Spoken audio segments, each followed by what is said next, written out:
शन्नो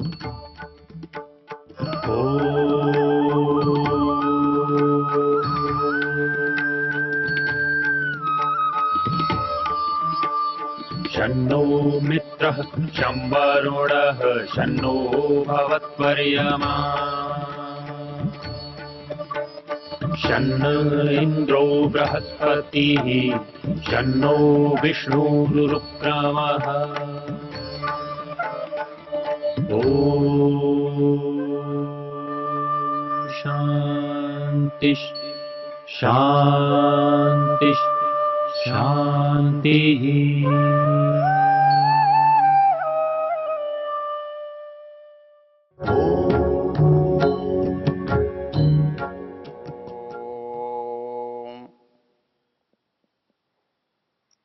हम यजुर्वेद के 32वें अध्याय की चर्चा कर रहे हैं। हमने मंत्रों में देखा, इसमें ईश्वर के स्वरूप का वर्णन है, उसके गुण कर्म स्वभाव के बारे में बताया गया है। जब भी हम किसी वस्तु को जानना चाहते हैं, उपयोग में लाना चाहते हैं, उससे लाभ या हानि से परिचित होना चाहते हैं, तो हमें उसके नाम से, उसके गुणों से और उसके लाभ से परिचित होना होता है। जैसे हमने पिछले मंत्रों में देखा कि जैसे संसार की वस्तुओं को जाने बिना उनसे लाभ नहीं उठाया जा सकता, वैसे ही ईश्वर को जाने बिना भी उससे लाभ नहीं उठाया जा सकता। ईश्वर को जानने वाला ही ईश्वर से लाभ उठा सकता है। यदि हम बिना जाने उससे लाभ उठाना चाहते हैं तो वो आवश्यक नहीं है सफल हो, आवश्यक नहीं है कि हमारी इच्छा पूरी हो। इस दृष्टि से वेद कहता है, प्रतद्वोचेदमृतं नु विद्वान् गंधर्वो धाम निभृतं गुहायत्। जो व्यक्ति इसको जानता है, इस मंत्र का ऋषि तो स्वयंभू ब्रह्म है ही, और इसका विषय होने के नाते इसका देवता भी परमात्मा है।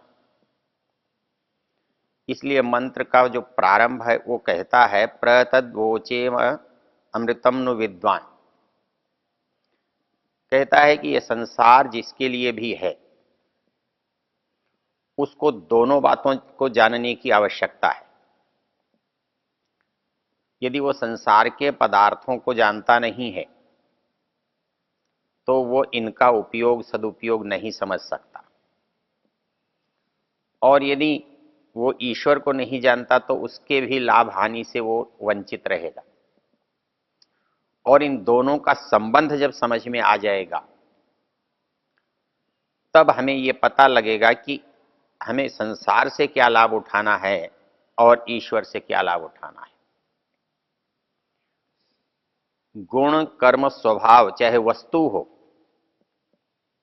और गुण कर्म स्वभाव चाहे ईश्वर हो, हमें दोनों को जानने की आवश्यकता है। इसलिए ज्ञान का महत्व सर्वोपरि है। वेद कहता है, जो ईश्वर को नहीं जानता, वो ईश्वर के कर्मों को नहीं जानता, जो उसके गुण कर्म स्वभाव को नहीं जानता, वो इस संसार में सुख नहीं पा सकता, लाभ नहीं उठा सकता। क्योंकि इस संसार में लाभ उठाने के लिए हम शरीर के स्तर पर भी संसार के भौतिक पदार्थों से लाभ उठाते हैं, और यदि हम चाहें उस आत्मिक पदार्थ से लाभ उठाएं, अभौतिक पदार्थ से लाभ उठाएं, तो हमें दोनों के संबंध को समझना बहुत आवश्यक है। यदि इन दोनों के संबंध को नहीं समझेंगे तो भी हम लाभ नहीं उठा सकते। कठ उपनिषद में नचिकेता के प्रश्न के उत्तर में यमाचार्य कहते हैं, अनित्यैर्द्रव्यैर प्राप्तवान अस्मि नित्यम।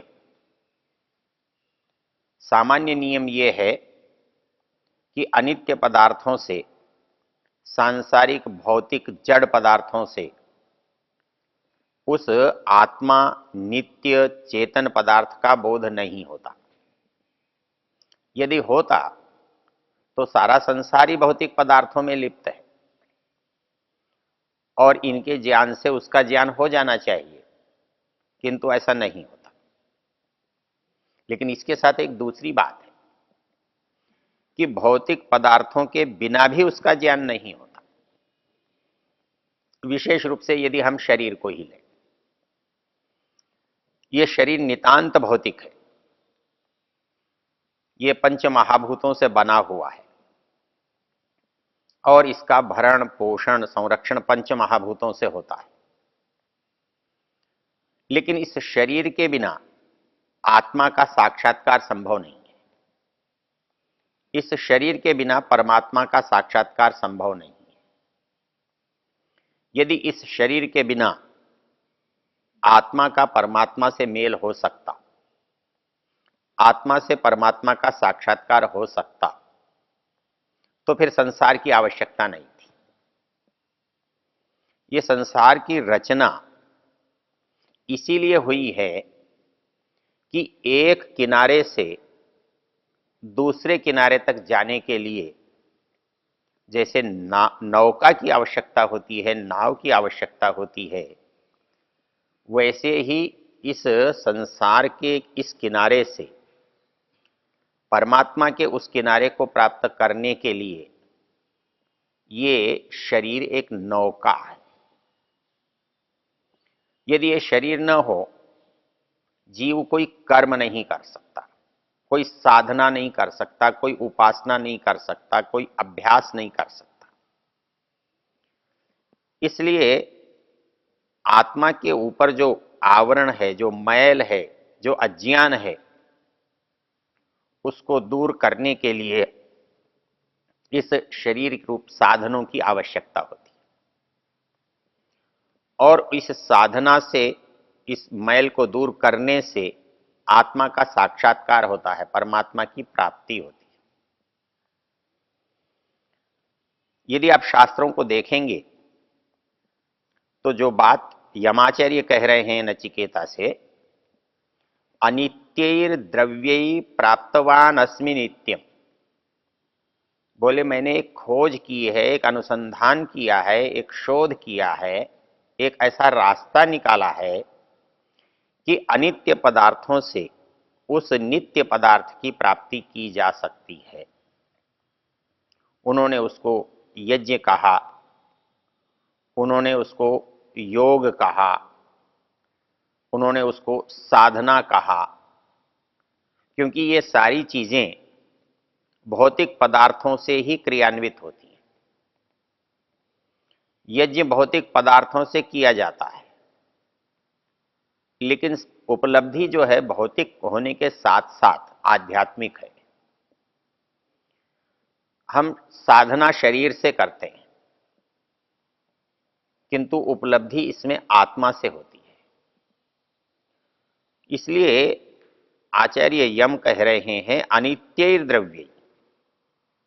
देखने में तो वो सब भौतिक चीजें हैं, सांसारिक चीजें हैं, स्थूल हैं, जड़ पदार्थ हैं, लेकिन इन्हीं से उस चेतन को कैसे प्राप्त किया जा सकता है, ये मैंने बताया है, ये मैंने सिखाया है, ये मैंने खोजा है।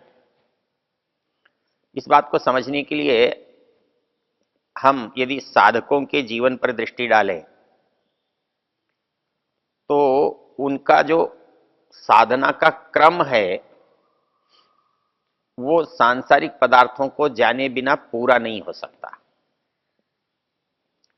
क्योंकि साधना के क्रम में शरीर हमारा सबसे बड़ा साथी होता है और इसको समझे बिना आत्मा का मार्ग नहीं पता लगता है, इसको किस रास्ते ले जाना है ये पता नहीं लगता है। इसके लिए कहा गया है कि भाई यदि उस रास्ते जाना है तो इसके साधन जो हैं वो 4 गिनाए हैं। उनमें जो पहला साधन है वो है ज्ञान, जिसे साधना की भाषा में विवेक कहा जाता है। विवेक के बिना वैराग्य उत्पन्न नहीं होता है, और जब विवेक प्राप्त हो जाता है, उससे वैराग्य की उपलब्धि हो जाती है, वैराग्य की सीढ़ी पर चढ़ जाता है साधक, तो उस समय जो उसके परिवर्तन होते हैं, उन परिवर्तनों को हम षट संपत्ति कहते हैं। और इन सब के लिए जो हमारे अंदर एक भाव चाहिए, एक तीव्र इच्छा चाहिए, एक संवेग चाहिए, वो है हमारा मुमुक्षत्व, अर्थात मोक्ष पाने की, मुक्त होने की, छूटने की इच्छा। तो ये छूटने की इच्छा, तो हमें ये तो जानना पड़ेगा कि छूटना किससे है, हमको बांध किसने रखा है। यदि हमें ये पता न हो कि हम किस बंधन में हैं, हमें बांधने वाला कौन है, हमारा बंधन क्या है, तो उससे छूटने का उपाय नहीं हो सकता। इसलिए यात्रा जो है वो विवेक से प्रारंभ होती है। ये कहता है, मंत्र कह रहा है, प्रतद्वोचेद अमृतम नु विद्वान। अर्थात हम जब इस यात्रा पर चलें तो 2 बातें हमें जाननी है। एक तो अमृतम, जो यहां पर समाप्त नहीं होता है, मरता नहीं है, नष्ट नहीं होता है, जो सतत है, चेतन है, उसको जानना।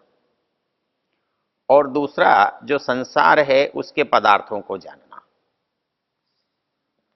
उसके बिना भी उसके कर्तृत्व को, उसके स्वरूप को, उसके गुणों को नहीं जाना जा सकता। तो इसलिए साधकों में जब साधना का प्रारंभ होता है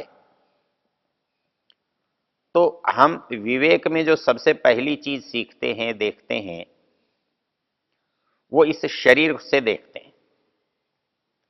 और इस शरीर का जब हम अध्ययन करते हैं तो इसमें देखते हैं कि जो स्थूल दिखाई दे रहा है ये क्या है, जो दिखाई नहीं दे रहा है वो क्या है, और इसमें जड़ क्या है, और इसमें चेतन क्या है। तो सबसे पहले हमें संसार में ये पता करना पड़ता है कि जड़ क्या है और चेतन क्या है। यदि ये पता लग जाता है तो जड़ के गुण कर्म स्वभाव क्या हैं और चेतन के गुण कर्म स्वभाव क्या हैं, ये पता लगता है। और इन दोनों का जब हमें ज्ञान हो जाता है तब हम इनका उपयोग करते हैं, इनसे लाभ उठाते हैं या इनसे बचते हैं। तो इसलिए मंत्र ये कह रहा है, प्रतद्वोचेद अमृतम नु विद्वान गंधर्वो दाम निभृतम गुहायत। कहता है भैया पहले वो आदमी तो लाओ, अरे वो बात तो कहो। कौन सी बात कहो? अमृतम, उस अमृत में जो गुहा के अंदर है, निभृतम, छिपा हुआ है, दिखाई नहीं दे रहा है, तो उसको यदि हम जानते हैं तब हम आगे बढ़ सकते हैं। तब हमें पता लगता है कि वो 3 कामों को करने वाला है। तो त्रीणी पदानी निहितम गुहाया, कहते हैं वो 3 पद क्या हैं? तो 3 पद हमको जो समझ में आते हैं कि ये सृष्टि का बनना, ये सृष्टि का चलना और सृष्टि का प्रलय होना, ये इसको जो जानता है वही परमात्मा को जानता है, और जो परमात्मा को जानता है वो इसको जानता है। तो ये इन दोनों को जानने वाला, तीनों कालों को जानने वाला जो व्यक्ति है वो विद्वान है, वो गंधर्व है, वो वेद का ज्ञाता है। तो वेद से संसार का भी ज्ञान और वेद से आत्मा का भी ज्ञान, ये दोनों ज्ञान वेद से होते हैं। दुनिया के और जितने ज्ञान हैं वो भौतिक ज्ञान है, भौतिक पदार्थों के ज्ञान हैं, वो भौतिक समस्याओं का निवारण करते हैं, किंतु जो हमारी अंदर की समस्या है, आत्मा की समस्या है, मन की समस्या है, बुद्धि की समस्या है, उसका निवारण करना उनके लिए संभव नहीं है। इसलिए शास्त्र कहता है कि विद्वान वो है, वो वास्तविक वेद पढ़ा हुआ है जिसने प्रत्यक्ष को और अप्रत्यक्ष को दोनों को देखा है, जो दोनों के बारे में जानता है, दोनों के गुण कर्म स्वभाव से परिचित है। वो ईश्वर के गुण कर्म स्वभाव से भी परिचित है और वो संसार के पदार्थों के गुण कर्म स्वभाव से भी परिचित है। तो इस मंत्र के माध्यम से ज्ञान के द्वारा ही ईश्वर को प्राप्त किया जा सकता है, और वो ज्ञान विवेक और वैराग्य। अच्छा, इन दोनों में क्या संबंध है? विवेक में और वैराग्य में क्या संबंध है? लोग कहते हैं वैराग्य हो गया, तो वैराग्य बिना विवेक के संभव नहीं है। वैराग्य का सामान्य शब्दार्थ है उसके प्रति इच्छा का न होना। राग कहते हैं उसके प्रति आसक्ति, उसकी चाहना, किसी वस्तु की इच्छा करना। जब तक इच्छा है तब तक राग है, आसक्ति है। और राग का जो समाप्त होना है, इच्छा का अनिच्छा में बदलना है, वो वैराग्य है। अब कब इच्छा समाप्त होगी? इच्छा कब है? इच्छा तब होती है जब कोई चीज हमें प्राप्त न हो, हम उसको चाहते हैं लेकिन है नहीं, तब उसके अंदर राग उत्पन्न होता है।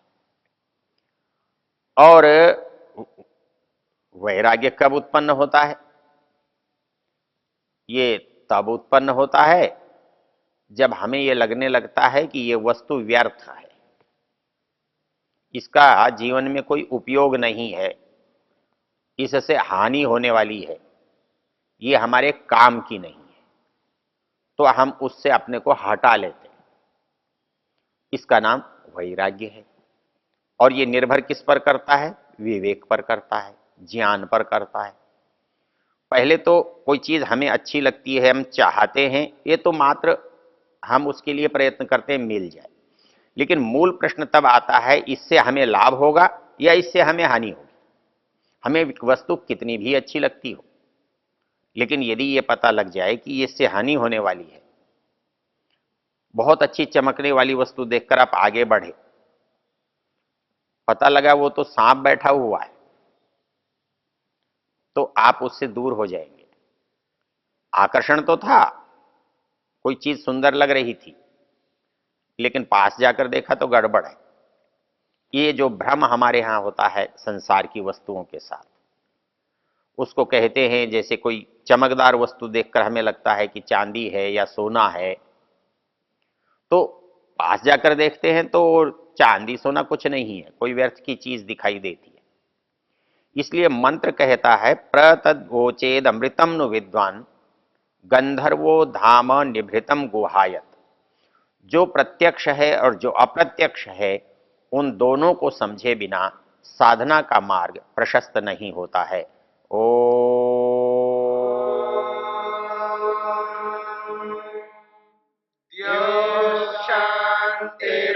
शांतिरंतरिक्षं शांतिर्पृथिवी